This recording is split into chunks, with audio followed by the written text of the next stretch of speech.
Good morning. It's Thursday, August 3rd. Thanks for joining us on Up to the Minute. I'm Dr. Lana Pigal, Northwest College Communications Director.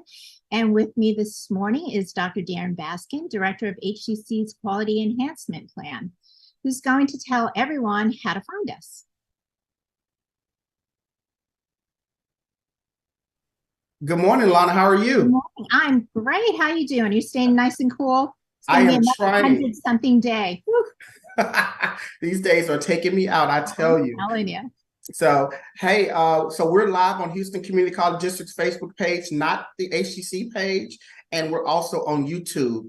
You can also find us on X, which is formerly Twitter.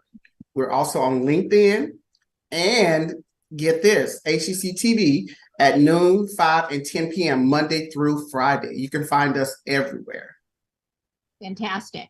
Well, today is Thursday Family Fun Day, and we are talking about an important upcoming event for veterans and their families. Dr. Baskin, would you like to move on to that conversation with our guests? It will be my pleasure.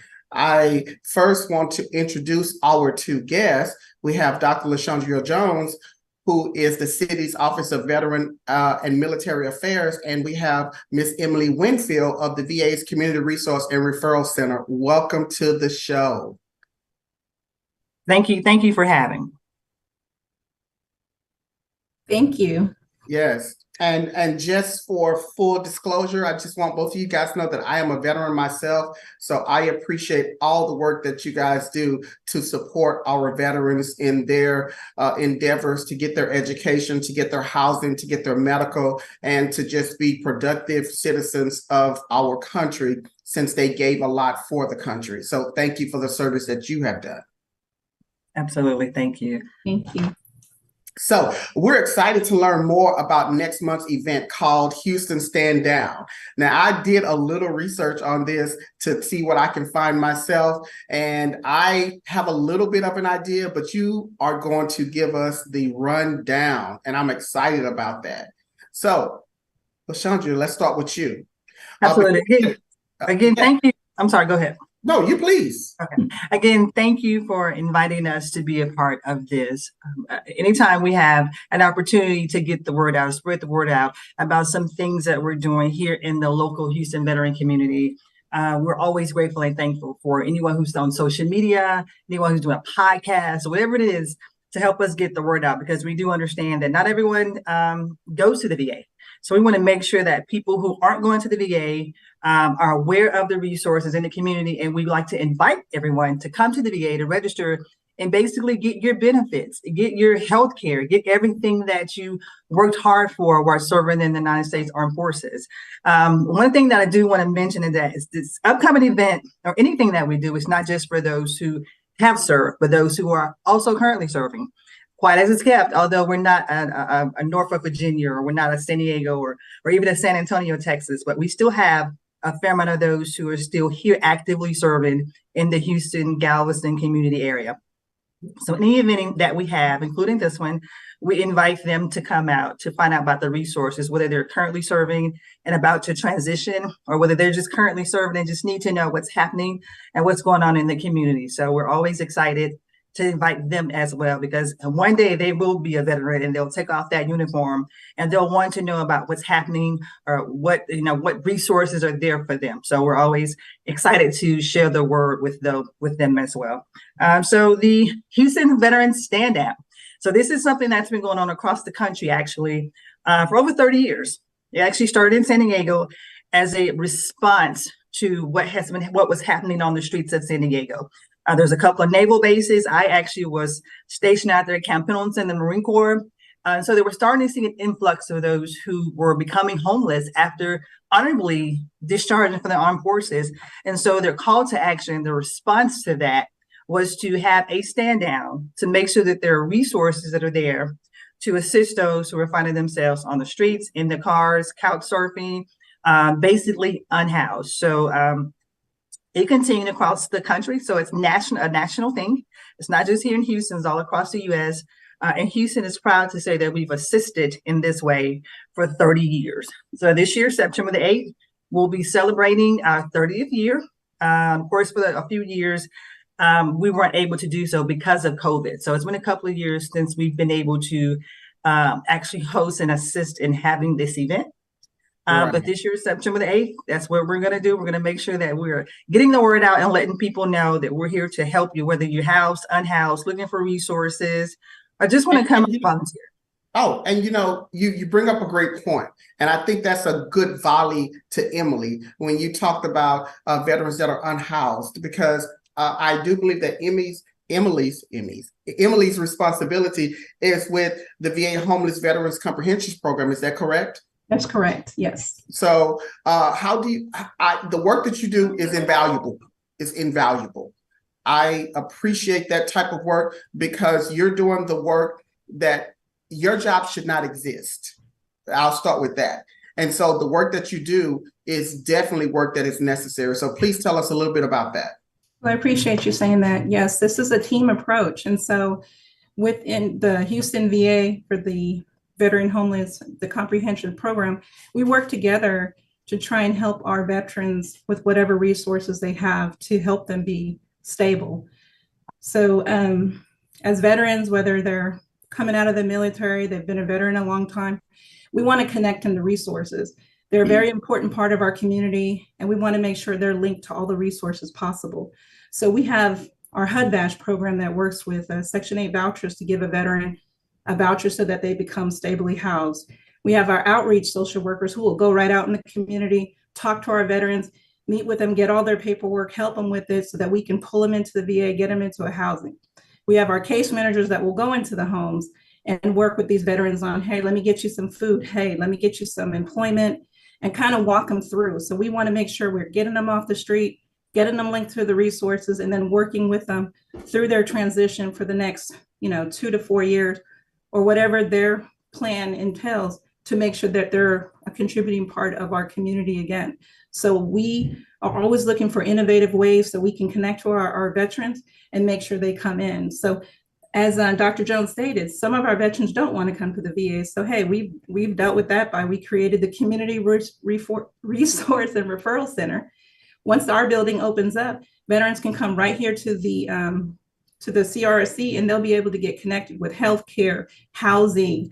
The Housing Authority will be here. We have different community partners that will be through here, so they can come in, one-stop shop. We're going to pull everything around them and make sure we help them stand up, and we're going to help stand up with them. So I'm glad that you mentioned that, because I too feel that it is very important on what we do here as a team to make sure that our veterans, that they know that we remember and we appreciate everything they do. We want to push them to the next level, and we're here to help them. Right, and I think you've really hit the nail on the head, and you've hit some really sweet spots for me and myself and how I feel as well. As with my brothers and sisters in arms, I've been fortunate enough to be able to transition out of the military into the stability of, not being in the military. And so that it's always been a sore spot with me to know that my brothers and sisters in arms are unhomed. And so I think what you guys are saying is amazing. And I think, Lana, this is part of what we do also at the institution to ensure that our students have every resource available to them in order to be successful, not just at Houston Community College, but also as a productive citizen in our society.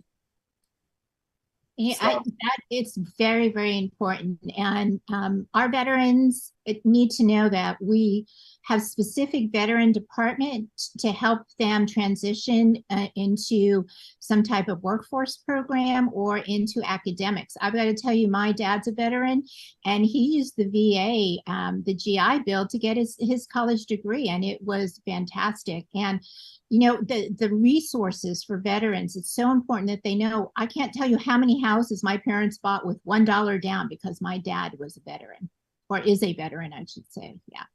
Yeah. And you bring up another really great point, which is the idea of the resources that are available. And I think Emily really touched on it, and LaShondra introduced us to it. The idea that a lot of veterans don't know what to do. They don't know what to do when they get out. They don't have that point person like they did in the military. Because when you're in the military, everything is given to you. There's a directive for everything. And so you get accustomed to having someone giving you everything that you need, from the resources all the way down. So every last piece of the Maslow's hierarchy of needs is met in the military. And so when you leave the military from that type of conditioning, then you get down to, okay, now what do I do next? And I think that's where LaShondra and Emily comes in at. And I think the idea of Houston Stand Down is amazing. And I'm happy to know that it's been 30 years. And I think both of you have touched a little bit on what the goal is of Houston Stand Down. But LaShondra, do you want to elaborate on it a little bit more before we jump into talking about the elected officials? Absolutely. So we often hear about, hey, let's take care of our veterans. Hey, let's make sure that our veterans are getting what they need. So we have to have a call to action. We have to let our elected officials know where we are so they can come out and see us, and not just shake hands and leave, but to actually come into trenches with us and see what the need is and what's going on and what we're doing as a community to partner together to help these veterans. And so I've invited the elected officials, city councilmen, councilwomen also to come out, and some of the congressional staff members to come out to see what it is that we're going to be doing on that day to assist those who are in need. Also, there's going to be VA medical screening. There's going to be those who are going to be able to help get the VA service benefits. There's going to be all kinds of resources, a women veterans tent, because we know that sometimes women veterans and their children have specific needs. All kinds of wraparound services are going to be on hand to help those veterans or active duty military personnel that are in need. Again, we've invited our reservists, those on Ellington Field, to come up so that they can know about resources, whether they're going to be transitioning and don't know what to do or where to go, that they'll have those resources in hand. So when they take off that uniform for the last time, they'll know what to do and where to go. And where to go, right? Navigate seamlessly, so they'll be able to know who the who's who are in order to help them transition. So here at the Mayor's Office of Veteran and Military Affairs, that's our sole goal, is to make sure that they know where the resources are and they know who to call to get the help that they need. So the September the 8th Stand Down is a one-stop shop to help those to come in and get resources. Again, you don't have to be unhoused. You can be housed and come and just want to know about the resources that are here in the community. But of course, if you are unhoused, we want to make sure that we get you housed. So there will be agencies on hand that day that will have some wraparound services to get each person on the right track. And you hit another great point. And let me also say, you can always have the wraparound services available. But if someone doesn't know how to access them, then it becomes an issue with just having the services, because no one is accessing the services. And so I think, let me bring Emily back into the conversation, and I'm gonna bring Lana in as well, because here at HCC, we have lots of wraparound services that we provide for all students. And then we have specific wraparound services that we have for our veteran students. And so I'm excited to know that this is happening.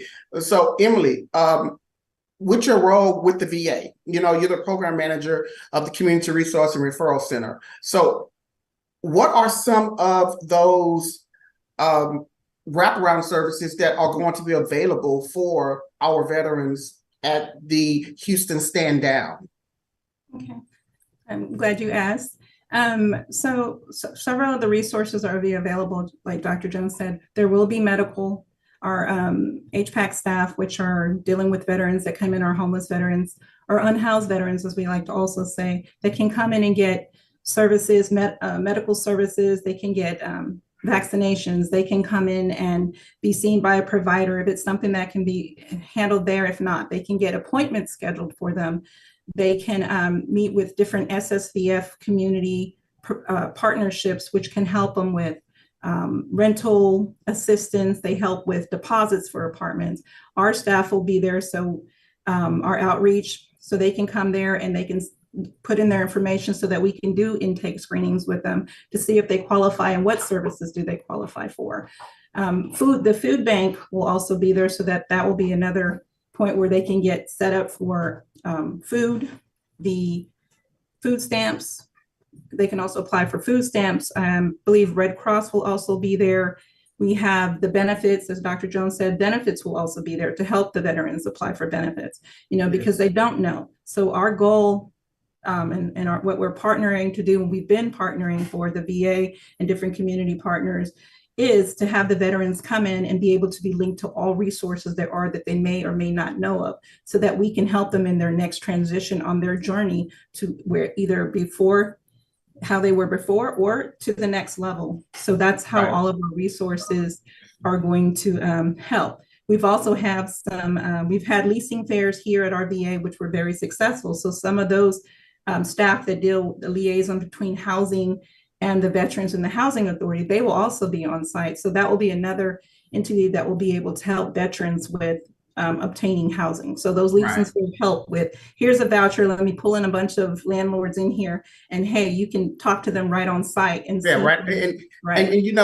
that's the amazing part about it, is having someone that can make the decision on site. So let me say that I have enjoyed this conversation. I know me and Lana both are proponents of our veterans, and so we appreciate the time that you guys have given us. Let me say that I know that registration is currently open, and so we're going to have the flyer posted inside of our Up to the Minute today. So thank you, Dr. LaShondra Jones of the city's Office of Veteran and Military Affairs, and Emily Winfield of the VA's Community Resource and Referral Center. We'll have your info in our post after the show. Thank you so very much. And I'm going to now toss it over to my colleague in crime, Lana. It's all yours. Great conversation. Thank you. Well, joining us now is Anuradha Jeena Mahanta. She is the program manager of HCC Continuing Education Construction Trades. Welcome, Jeena. You're on mute. Unmute. First rule. Thank you. Thanks for having me. Oh, absolutely. Well, first, tell us how the program got started. How it got started about 20 years ago. It got started, and we were under the leadership of Kathy Housel, then continuing ed director. So we had to come up brainstorm programs that meet the needs of the individuals in the community. So we came up with construction trades that included air conditioning, electrical, welding at that moment. And since then, it has exploded. Now we have 10 different programs we offer under continuing ed. So that's where we are. Fantastic. Well, what areas of trades does your programs cover?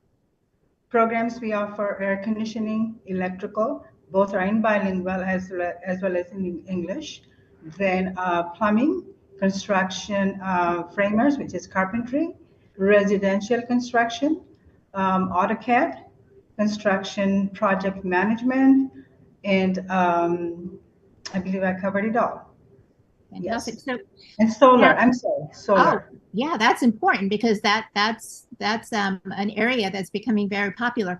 So students can get grants and scholarships. Can you tell us about those, and how many do you all offer, and who funds them? Certainly. Students are welcome to apply for grants and scholarship. The TPAC, which is Texas Public Grant Education Grant, then Career for You Academy through the Adult Ed also funds program.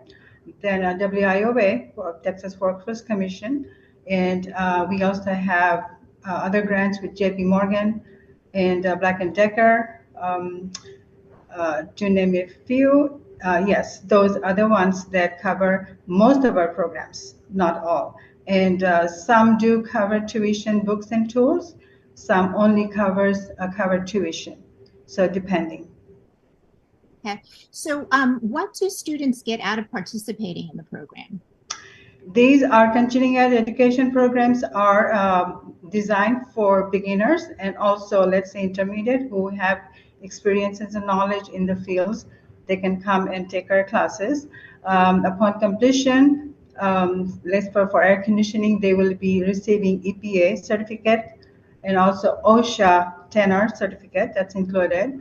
And then they're recorded also the Occupational Skills Award with the state of Texas.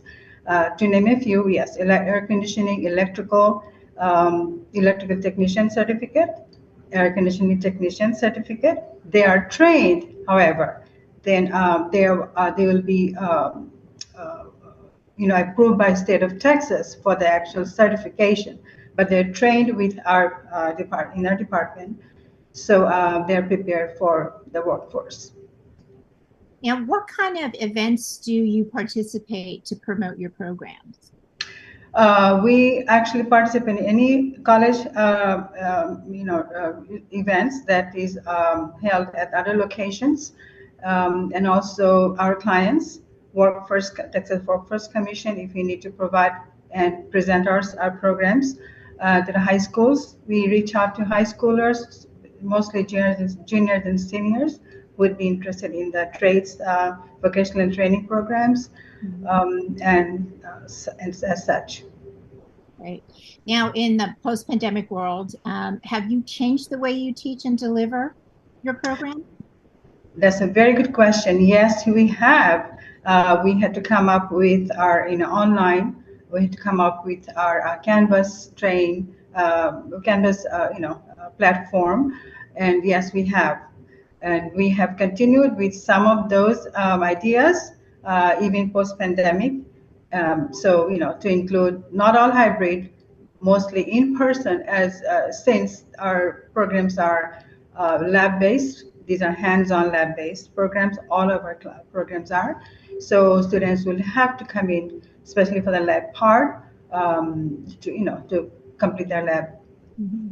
So it's a hybrid, but mostly it is in person, just to be clear. Fantastic. Well, thank you, Jeena Mahanta, Program Manager of HCC's Continuing Education Construction Trade Program. We'll have your info on a post after the show. Thank you so much for having me. Have a good day. Thank you.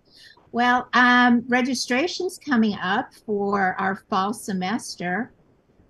So there's a fall registration going on across the system, including at HCC Northeast for prospective students who want to join this special fall open house. They can get information, registration, financial aid assistance, learn about programs, and even have a bit of fun. They can use the opportunity to register in person and get help online.